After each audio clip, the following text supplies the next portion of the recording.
وسلم على سيدنا ونبينا ورسولنا محمد وعلى آله وأصحابه أجمعين. أما بعد فأعوذ بالله من الشيطان الرجيم. بسم الله الرحمن الرحيم. وإذ قتلتم نفسا فادارأتم فيها والله مخرج ما كنتم تعملون والله مخرج ما كنتم تكتمون. صدق الله العظيم وصدق رسوله النبي الكريم. إن الله وملائكته يصلون على النبي يا أيها الذين آمنوا صلوا عليه وسلموا تسليما. الصلاة والسلام عليك يا سيدي يا رسول الله وعلى آلك وأصحابك يا حبيب الله. مولاي صل وسلم دائما أبدا على حبيبك خير الخلق كلهم.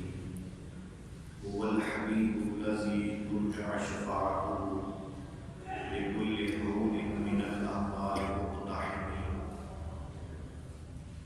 مولاي صل وسلم دائما أبدا على حبيبك خير الخلق كلهم. يا رب بالمصطفى بلغ مقاصدنا واغفر لنا ما مضى يا واسع الكرم. مولاي صل وسلم دائما أبدا على حبيبك خير الخلق كلهم. بلغ العلا بكماله كشف الدجى بجماله حسنت جميع خصاله. صلوا عليه وآله وسلموا تسليما كثيرا كثيرا. صلى الله تعالى على حبيبه سيدنا ومولانا محمد صلى الله تعالى عليه وسلم. اللہ رب العزت کی حمد و ثنا اور رسول پاک علیہ الصلوۃ والسلام کی بارگاہ ناز میں ہدیہ درود و سلام عرض کرنے کے بعد رب لم یزل کی بارگاہ بے نیاز میں عاجزانہ انکسارانہ استدعا ہے کہ رب کے نام سب کا مل بیٹھنا اپنی بات.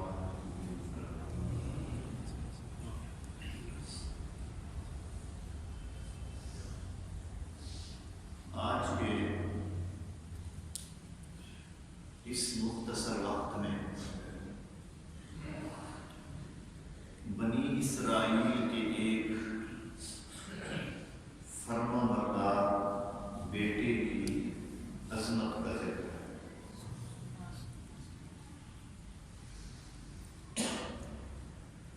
اور یہ سورہ البقرہ میں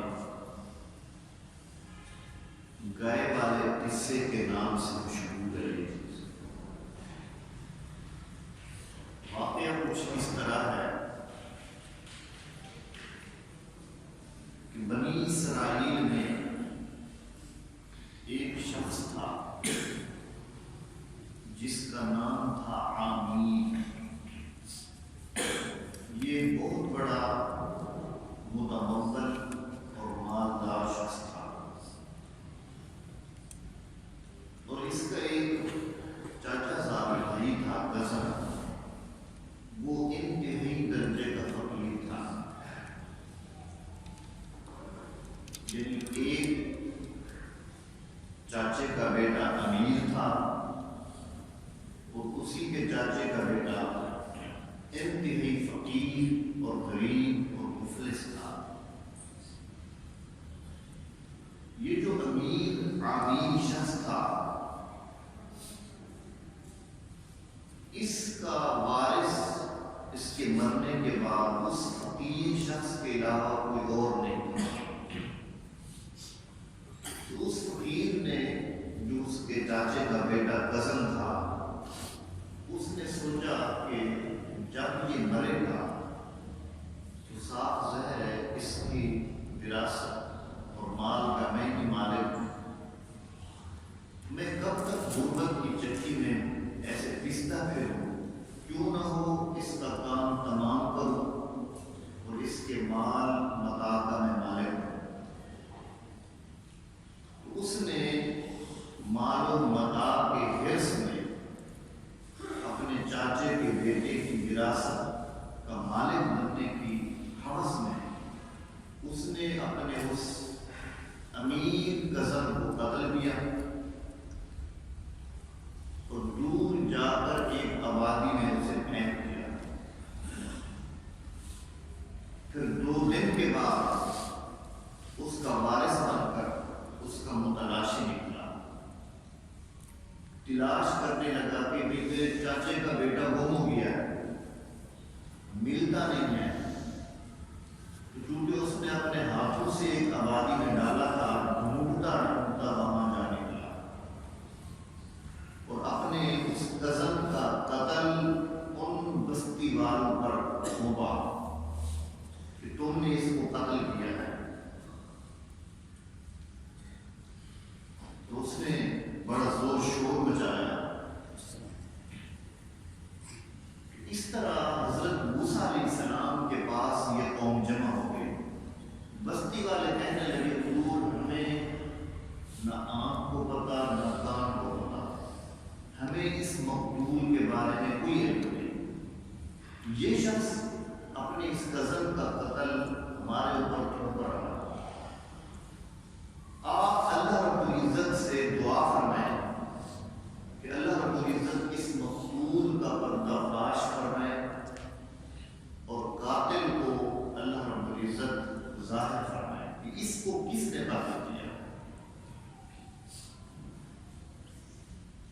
تو حضرت موسیٰ علیہ السلام نے دعا کے ہاتھ اٹھا، اللہ کے پیغمبر کی دعا کی، کوئی عام انسان کی دعا نہیں تھی۔ دعا ہونے کی دیر تھی، اللہ رب العزت نے وحی بھیجی۔ اللہ رب العزت نے فرمایا کہ اس قوم سے آپ فرما دیں کہ ایک گائے ذبح کرو۔ وَإِذْ قَالَ مُوسَىٰ لِقَوْمِهِ إِنَّ اللَّهَ يَأْمُرُكُمْ أَن تَذْبَحُوا بَقَرَةً۔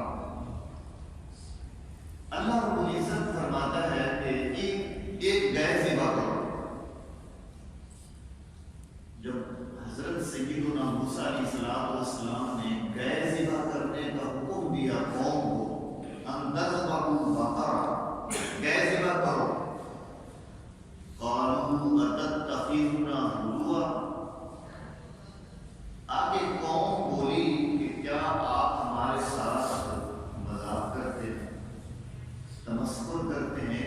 یہ سوال اور جواب کی مطابقت نہیں ہے کہ گائے ذبح کرنے کو قاتل کے ساتھ کیا نسبت، یہ جوڑ ڈھونڈتا نہیں ہے۔ ایک تو پہلے قتل ہو گیا ہے، پھر ہم گائے بھی قتل کریں اور ذبح کریں، کیا آپ ہمارے ساتھ تمسخر کرتے ہو، مذاق کرتے ہو؟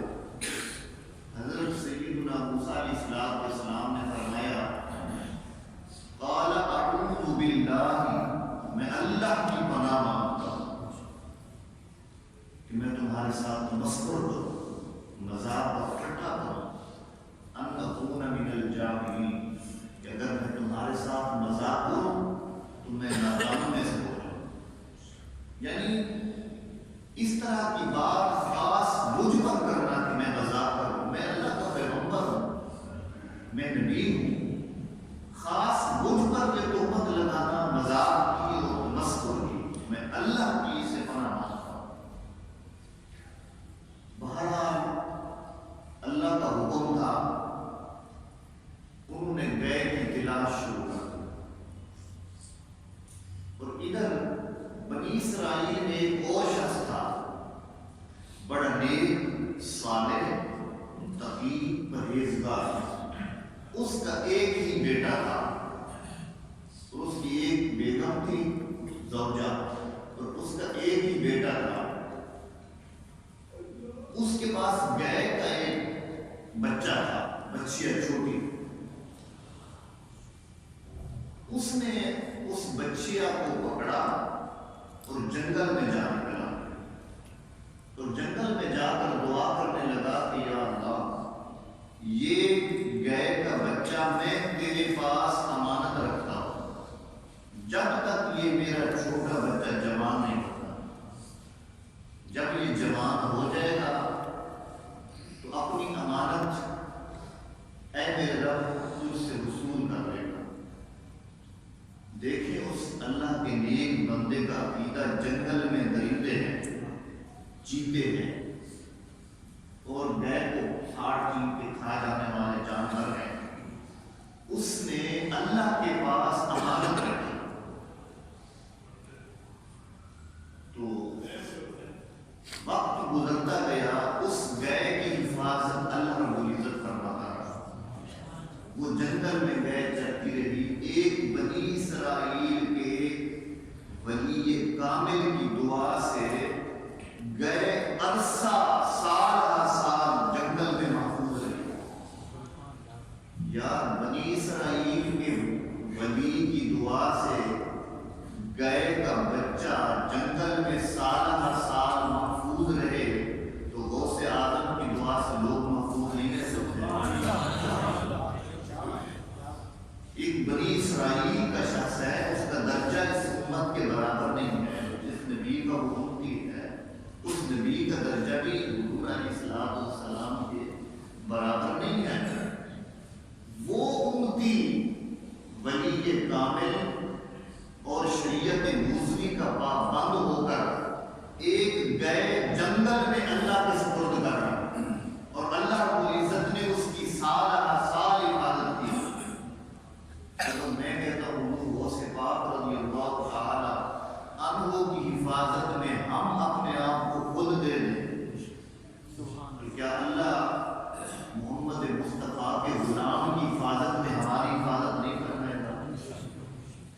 تو وہ گئے سال ہر سال چلتی رہی، وہ بچہ جوان ہوتا رہا، ایک ولی کامل کا بچہ تھا، اور ماں اس کی بھی بڑی صالحہ، بڑی نیکوکار عورت تھی۔ اس نے اپنی ماں کی تربیت میں پرورش پائی۔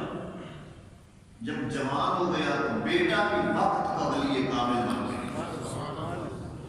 وہ نیکوکار صالح انسان تھا۔ آقا علیہ السلام نے فرمایا کہ وہ بچہ رات کے 3 حصے کرتا تھا، رات کے 3 حصے کرتا تھا۔ ایک حصے میں رات کو سوتا تھا، پہلی رات سو جاتا تھا،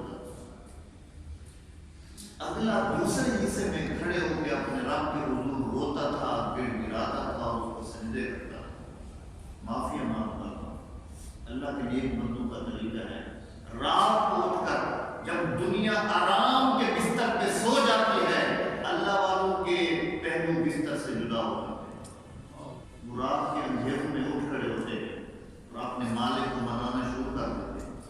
وہ رات کے دوسرے حصے میں اللہ کی عبادت کرتا تھا، اور رات کا جب تیسرا حصہ آخری وقت آتا، اٹھ کر اپنی ماں کے سرہانے چلا جاتا تھا، اور اس کے لبوں کی ہلنے اور حرکت کے انتظار میں رہتا تھا کہ میری ماں مجھ پر کوئی آرڈر صادر فرمائے، اس کے حکم کرنے کی دیر ہو، میری تعمیل میں دیر نہ ہو۔ ماں کا فرما بردار تھا، ایک وقت اس نے مختص کر رکھا تھا، اور ویسے بھی اگر ماں کچھ حکم نہ کرے تو محبت کی نگاہ سے اسے دیکھتے رہنا، اس کے چہرے کو تکتے رہنا ایک مغرور حج کا ثواب ہوتا ہے۔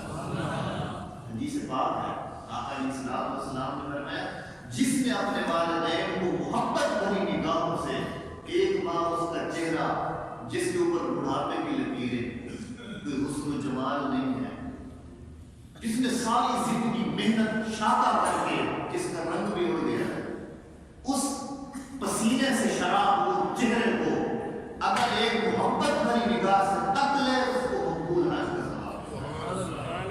ایک صحابی یہاں پر جب صحابہ کرام دیکھتے ہیں کہ رحمت کا دریا جوش میں ہے تو پھر سوال کر دیں، اس نے عرض کی حضور اگر کوئی شخص اپنے والدین کو دن میں 100 بار بھی دیکھے 100 بار بھی دیکھے، آپ نے فرمایا ہاں اگر کوئی اپنے والدین کو 100 بار محبت بھری نگاہ سے دیکھے اللہ اس کو 100 مقبول حج کا ثواب دیتا ہے۔ سبحان اللہ۔ وہ ایک وقت رات کا ایک حصہ اپنی والدہ کی زیارت بھی کرتا تھا اور اس کے حکم کی تعمیل بھی کرتا تھا، اور پھر جب دن چڑھ جاتا تو آقا نے فرمایا کہ وہ اپنے دن میں سارا دن جنگل میں نکل جاتا اور وہاں سے لکڑیاں کاٹتا اور بازار میں بیچتا، جتنا کما کے لاتا شام کو اس کے بھی 3 حصے کرتا، اپنی کمائی کے 3 حصے کرتا، ایک حصہ اپنی والدہ کی خدمت میں پیش کرتا، ایک حصہ اس سے دیتا، ایک حصہ اپنے گرد و نواح رہنے والے غربا میں تقسیم کرتا۔ اگر وہ 10 روپے بھی کما کے لاتا بالفرض تو 10 روپے 3 حصوں میں تقسیم کرتا، اپنے لیے صرف 3 روپے 3 اپنی ماں کو 3 لوگوں میں تقسیم کرتا، بقیہ 1 روپے کے بھی 3 حصے کرتا، وہ بھی اسی طرح تقسیم کرتا۔ یہ ہوتا ہے ولایت کی کنجی، رزق حلال کما کر پھر اللہ کی راہ میں خرچ کرنا۔ اگر کسی مزدور کا حق مار کے، کسی کے ساتھ دغا بازی کر کے، ہنر بازی کے ساتھ، چکر چلاتی کے ساتھ پیسے بجا کے بندہ اس کے ساتھ حج بھی کر لے تو وہ بھی مقبول نہیں ہوتا۔ اگر بندہ پسینے حلال خون کی کمائی سے 5 روپے کمائے اور وہ اس میں سے 1 روپیہ بھی اللہ کی راہ میں خرچ کرے، اس کا مقابلہ 1000 روپے نہیں کر سکتے جو ناجائز حدیث آتے ہیں۔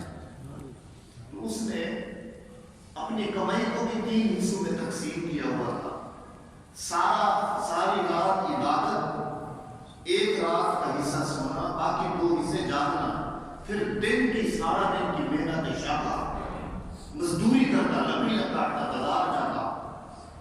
تو جب ماں نے دیکھا کہ بیٹے کا رنگ بھی محنت اور مشقت سے تبدیل ہونے لگا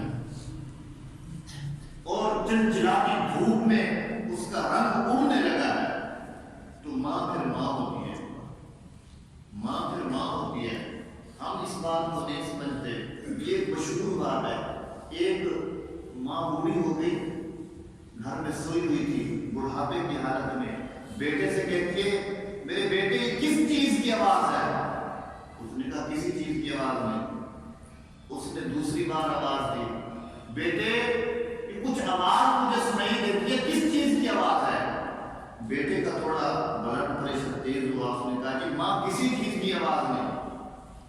اس نے پھر تیسری بار بولا کہ بیٹے ایک آواز آتی ہے میرے کانوں میں، مجھے بتاؤ یہ کس چیز کی آواز ہے؟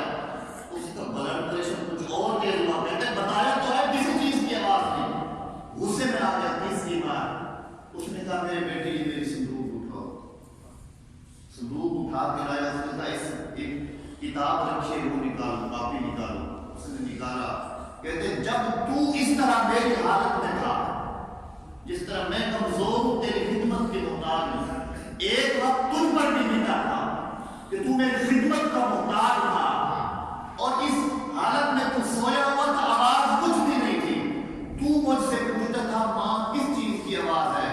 میں نے صرف تجھ سے 3 بار پوچھا ہے، تیسری بار تو آپ بگولا ہو گیا ہے، تو نے مجھ سے 70 بار پوچھا تھا، میں نے تمہیں ہر بار چون کے جواب دیا، میں نے تمہیں ہر بار چون کے جواب دیا تھا، ذرا موازنہ کر۔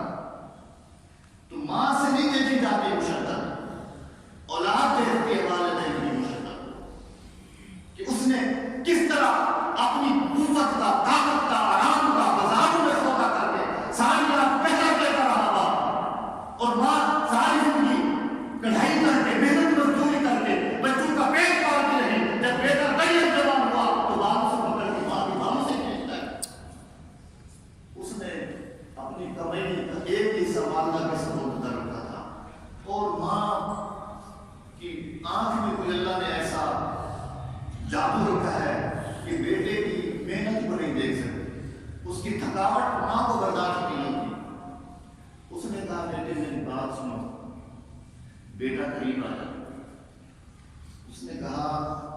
تیرے والد نے میرے رب کے حضور ایک تیرے لیے امانت سپرد کی تھی، آج تو جوان ہو گیا ہے، وہ غیر کی بچی بھی جوان ہو گئی، تو جنگل میں جا اور اپنی امانت اپنے رب سے لے کر آ۔ بیٹے نے کہا تو جنگل ہے، پتہ نہیں وہ کہاں گئی، کہاں چلی گئی، اتنا عرصہ گزر گیا، میں کیسے لے آؤں؟ ماں نے کہا جنگل میں جانا تو اسے تلاش نہ کرنا، بس جنگل کے ایک کنارے پر اپنے رب سے پکارنا اور یوں کہنا کہ ابراہیم و اسماعیل کے معبود میرے باپ کی امانت واپس کرنا۔ جب وہ گئے آ گئے تو اس کو گردن سے پکڑ کے گھر لے آیا۔ اس نے بیٹا فرما بردار تھا، آگے اس نے اپنے تجزیے تجربے پیش نہیں کیے، اس نے جا کر جنگل کے کنارے پر آواز دی کہ ابراہیم و اسماعیل کے معبود میرے باپ کی امانت مجھے واپس سپرد فرما۔ بس اس کے منہ سے جملے نکلنے کی دیر تھی، گئے دوڑتی اس کے قدموں میں قدموں میں آ پہنچی، اور ماں نے بتایا تھا کہ اس کی نشانی یہ ہے کہ جب تو دیکھے گا تو اس گائے کے جسم سے روشنی ایسے پھوٹے گی جیسے سورج کی شعاعیں نکلتی ہیں۔ وہ زرد رنگ کی گائے ہے، بڑی خوبصورت سنہری گائے ہے، اس کو لے آنا۔ تو گائے پہنچ گئی، اس نے گردن سے پکڑا اور گھر لے کے آنے لگا۔ اللہ رب العزت نے گائے کو بولنے کی طاقت دے دی، قوت دے دی کہ اس سے بات کر، اس سے بات کر جو تجھے لینے آیا ہے۔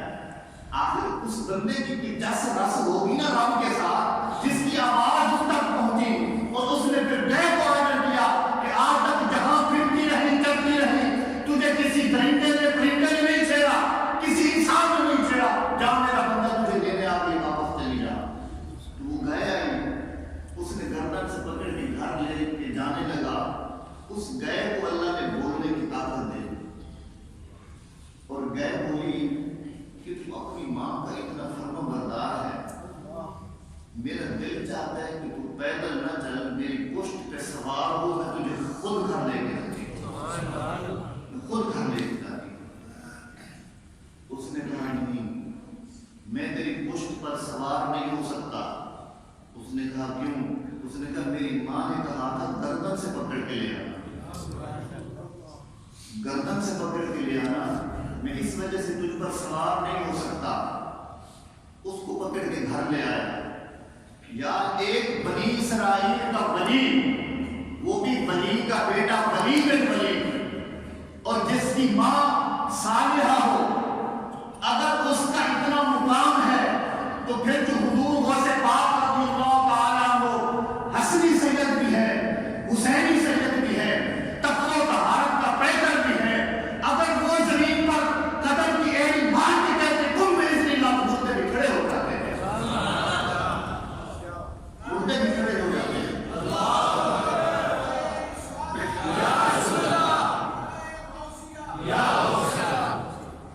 وہ اگر یہ کر سکتے ہیں تو ہمارے دوست کیوں نہیں کر سکتے؟ گئے آگے اس کو گردن سے پکڑ کے بیٹا گھر لے آیا۔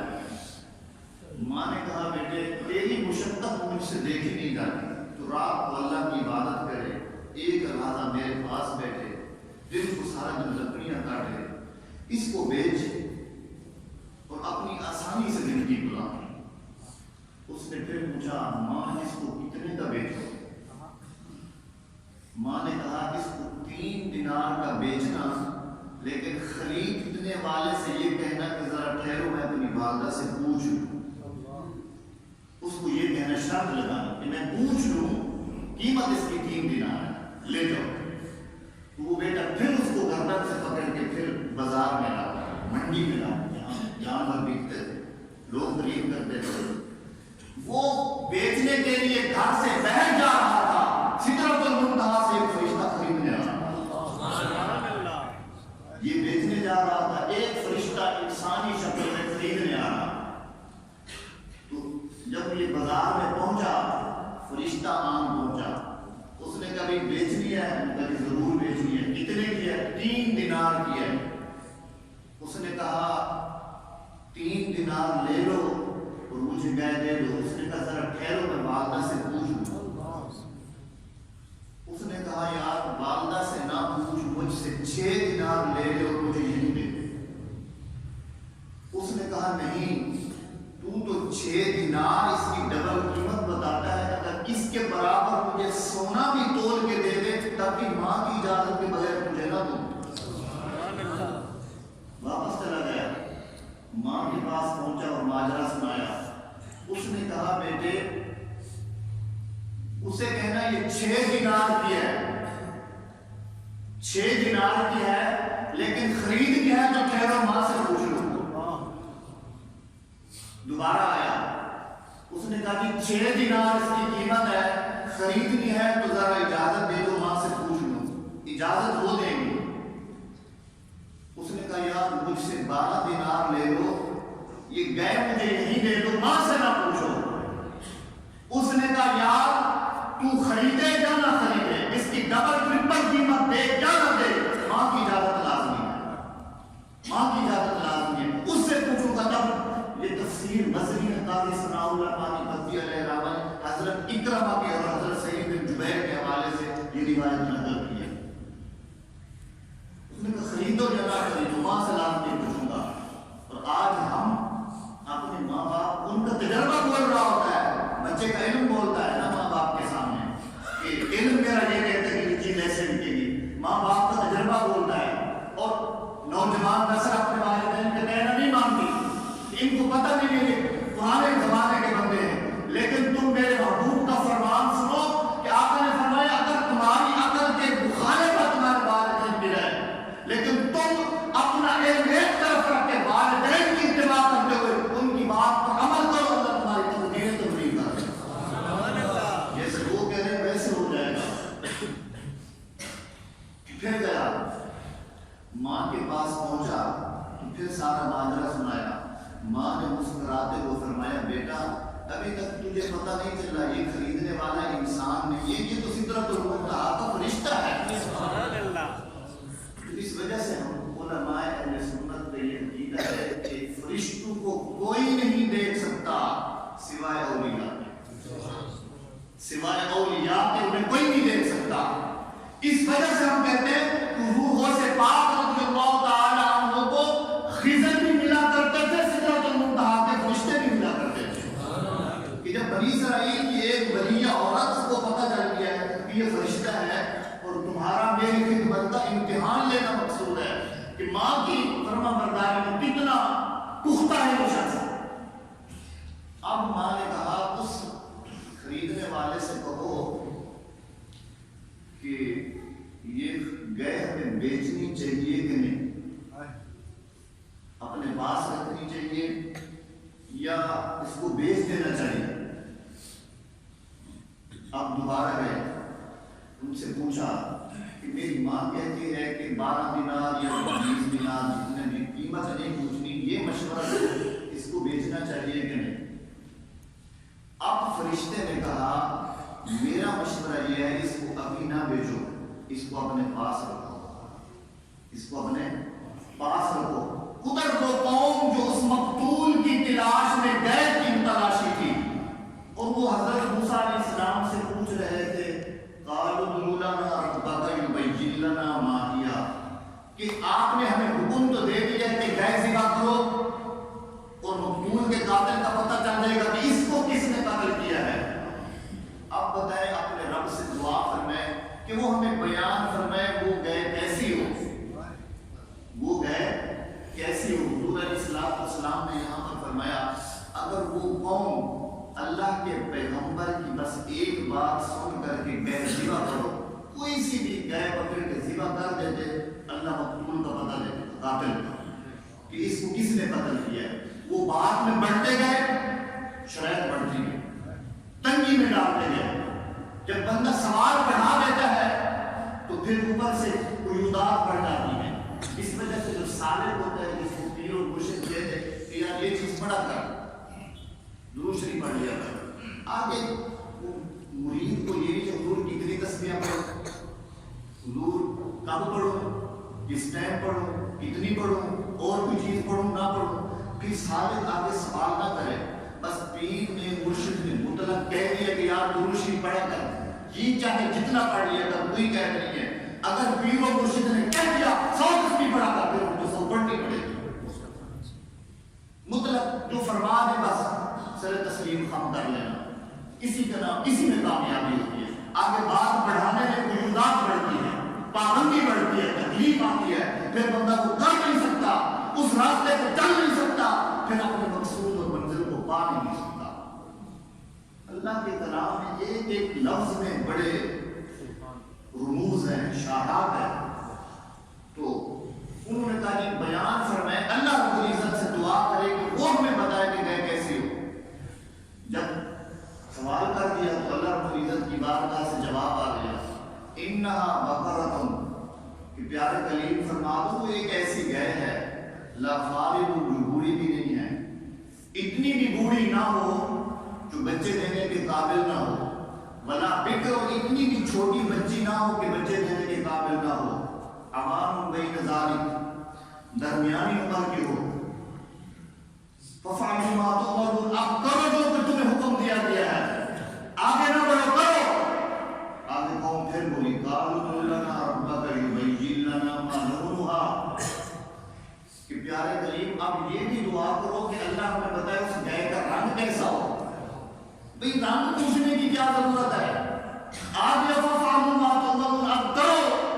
تو پھر پوچھتے ہیں گائے کا رنگ کیسا ہو، پھر اللہ رب العزت نے اپنے اس پیارے ولی کی گائے کے سارے اوصاف بتانا شروع کر دیے، اس گائے کے اوصاف۔ تو اللہ کا ایک ولی جنگل میں چھوڑ آیا تھا، اس کا ایک صالح بیٹا لے آیا، ماں کی خدمت گزاری کے سبب دیکھے اللہ ان کو اجر کتنا دینا چاہتا ہے، ان کو نوازنا کتنا چاہتا ہے۔ ادھر سے یہ سوال میں بڑھتے جا رہے ہیں، اللہ رب العزت اپنے ولی کامل کی گائے کے صفات بیان کرنے میں بڑھتے جا رہے ہیں۔ وہ پوچھتے جا رہے کہ رنگ کیسا ہو، اللہ رب العزت نے فرمایا انہا بقرۃ، ایک گائے ہے، صفراء، بڑی سنہری رنگ کی ہے، زرد رنگ ہے، اس کا سنہرا رنگ ہے، فاقع، گہرا رنگ ہے، فاقع لونھا، بڑا گہرا رنگ ہے، تسر الناظرین، دیکھنے والوں کو بڑی بھلی لگتی ہے، بڑی لگتی ہے۔ پھر رنگ کا بیان آ گیا کہ ایسی تلاش کرو، وہ گائے کہیں نہیں مل رہی، وہ تو ایک گھر میں بند کھڑی ہے، جس کی صفات رب بیان کر رہا ہے۔ یار ایک گائے جانور اللہ کے ولی کی اور حفاظت میں آ جائے، اس کی پرورش میں آ جائے، اللہ اس کی صفات رنگ عزت کا تو قامت بیان کرتا ہے۔ اگر ایک شخص اللہ کے ولی کے مراقبے میں اور اس کی عبادت گاہ میں بیٹھ کر ذکر بھی کرتا ہے، فکر بھی کرتا ہے، اس کے طریقے کو اپناتا ہے، پھر اللہ رب العزت فرماتا ہے الا ان اولیاء اللہ لا خوف علیہم ولا هم یحزنون، ایسے لوگ ہیں پر کوئی خوف اور غم نہیں۔ پھر ان ایک بندوں کی صفات اللہ بیان کرتا ہے۔ جب گائے کے بیان ہو رہے ہیں تو بندے تو پھر اشرف المخلوقات، ان کا یہ رنگ کیسا ہو، اللہ نے فرمایا کہ رنگ ایسا ہے کہ صفراء، بڑی گہری سنہرے رنگ کی ہے، تسر الناظرین، وہ دیکھنے والوں کو بڑی بھلی لگتی ہے۔ پھر بولے قالوا ادع لنا ربک یبین لنا ما ہی، آپ دعا فرمائے اللہ رب العزت سے کہ وہ صحیح بیان دے کہ ان البقرۃ تشابہ علینا، کہ گائے ہم پر مشابہ ہو گئی ہے، گائے ہم پر مشابہ ہو گئی ہے، مشتبہ ہو گئی ہے، کہ کیسے تلاش کریں۔ وَإِنَّا إِن شَاءَ اللَّهُ لَمُهْتَدُونَ، اگر اللہ نے چاہا تو پھر ہم اپنے منزل مقصود تک پہنچ جائیں گے۔ اب انہوں نے کہا انشاءاللہ، اگر اللہ نے چاہا۔ حضور علیہ السلام نے فرمایا اگر وہ اس موقع پر انشاءاللہ نہ کہتے، قیامت آ جاتی، نہ گئے کی صفات ختم ہوتی، نہ ان کو گئے ہوتی، بڑھتے جاتے۔ تو اس سے ہمیں سبق یہ ملتا ہے کہ جو بھی کام ہو کرنے کا ساتھ انشاءاللہ کہنا لازمی ہے۔ انشاءاللہ، اگر اللہ نے چاہا، انشاءاللہ کا لازمی درس ہے۔ اب ان کا اگر اللہ نے چاہا تو پھر ہم منزل مقصود تک پہنچ جائیں گے۔ تشابہ علینا وَإِنَّا إِن شَاءَ اللَّهُ لَمُهْتَدُونَ۔ اللہ رب العزت فرمائے قال انه يقول انا بقرۃ، ایک استعمال شدہ نہیں ہے. بلا تصیب الارض جس نے زمین میں حل بھی نہیں چلایا. بلا تسقی الحرث اور پانی کھینچ کر زمین کو سیراب بھی نہیں کیا. مسلمۃ لا شیء فیہا اس میں کوئی عیب بھی نہیں ہے. بے عیب ہے، بے عیب ہے. زمین میں حل نہیں چلائے اور کنویں سے پانی نہیں کھینچا. انہوں نے قالوا الآن جئت بالحق، ان کا غصہ اب تو نے حق بات کی ہے. فذبحوها، پھر وہ گئے تلاش کرنے گئے. جب خریدنے گئے تو گئے بڑی خوبصورت. جس طرح اللہ رب العزت نے صفات بیان فرمائی تھی، منہ ان حسن جمال کا موقع گئے، مل گئی. قیمت کیا ہے ہوئی؟ اب دیکھیں جو لوگ اللہ کے ہو جاتے ہیں، اللہ کی ساری مخلوق ان کی ہو جاتی ہے. وہ لکڑیاں کاٹنے والا اللہ کا ولی، محنت شاکہ کرنے والا، قیمت کیا طے ہوئی؟ انہوں نے کہا یہ گئے ہمیں دے دو، یہ ہمیں پسند ہے. اللہ نے اس کی صفات بیان کی ہے، تیری منہ مانگی قیمت لے دیں گے جو تو کہے گا. اس کی والدہ نے اشارہ کیا اگر لینی ہے تو اس گئے کی کھال کو سونے سے بھر سے دینا پڑے گا. سونا بھر کھال، اس کھال میں جتنا سونا آئے گا وہ بھر کے دو گے. ان کا جہاں میں قبول ہے، سونے کی کون سی کمی ہے؟ وہ کرنے والا بڑا متوکل مالدار ہے، وہ بڑا، اس کے پاس بڑا ڈھیر تو سونا ہے. تو ایک کھال جو گئے کی کھال ہے وہ سونا بھر کے اس کی قیمت طے ہوئی. اور پھر جب اس کو لے گئے، اس کو ذبح کیا، اور ٹانگیں تو اس کی کانپ رہی تھی نا جس نے قتل کیا تھا. ٹانگیں اس کی کانپ رہی تھی نا جو چاہتا بھی نہیں تھا کہ یہ زندہ ہو اور بتائے کہ مجھے کس نے قتل کیا ہے. تو اللہ رب العزت نے فرمایا فذبحوها، انہوں نے ذبح تو کیا، وما كانوا يفعلون، لگتا نہیں تھا کہ یہ ذبح کرے، لگتا نہیں تھا کہ یہ ذبح کرے، کیونکہ قاتل کا پتہ چلنا اور مقتول اٹھ کر بتانا ہے کہ مجھے کس نے قتل کیا ہے. تو آقا علیہ السلام نے فرمایا انہوں نے گئے ذبح کی اور اس کے جسم کا ایک ٹکڑا اللہ رب العزت نے فرمایا فقل نضربوه ببعضها، اب اس کے گوشت کا ایک ٹکڑا اٹھاؤ اور اس مقتول کے جسم سے لگاؤ. تو انہوں نے گوشت کا ٹکڑا اٹھایا، اس مقتول کی گردن سے لگایا اور وہ کھڑا ہوا. كذلك يحيي الله الموتى، اللہ رب العزت فرماتے ہیں اللہ اس طرح مردوں کو زندہ کرتا ہے. اس نے بتایا کہ مجھے ان بستی والوں نے قتل نہیں کیا، مجھے چاچا صاحب نے قتل کیا ہے. كذلك يحيي الله الموتى ويريكم آياته لعلكم تعقلون، اللہ تمہیں اپنی نشانیاں دکھاتا ہے تاکہ تم سمجھو. ثم قست قلوبكم من بعد ذلك، اس کے بعد بھی تمہارے دل سخت ہو گئے. یہ قرآن کا واقعہ کتاب امت مسلمہ کو ہے کہ یار اتنا کچھ سننے کے بعد اب بھی تم مر کر جی اٹھنے کے قائل نہیں ہو. تمہیں نہیں پتا کہ ہمیں وقت کی پئی پئی کا حساب دے رہا ہے، ہر قدم کا حساب دے رہا ہے، شب و روز کا حساب دے رہا ہے. کتنا کھایا، کتنا کمایا، کہاں سے لیا، کتنا خرچ کیا، کہاں خرچ کیا، تمہاری زندگی کے گلے کرنے کا حساب دینا ہے. اس واقعہ کو سنو، اس کے بعد سخت نہ بنو، اللہ کے سچے اور پکے مطیع اور فرما بردار بنو. اولیاء کی عظمت بھی سامنے آئی، والدین کی خدمت گزار کی عظمت بھی سامنے آئی. اور اس سے یہ بھی پتا چلا اگر بنی اسرائیل کے ایک ولی کے یہ مقام ہے تو پھر خواجہ اجمیر کا کیا مقام ہوگا، داتا حسین کا کیا مقام ہوگا، غوث پاک کا کیا مقام ہوگا، شاہ نقشبند کا کیا مقام. یہ ہے قرآن کی آیاتیں. اللہ رب العزت ہمیں صحیح معنی میں آقا علیہ السلام کی فرما برداری کی توفیق عطا فرمائے.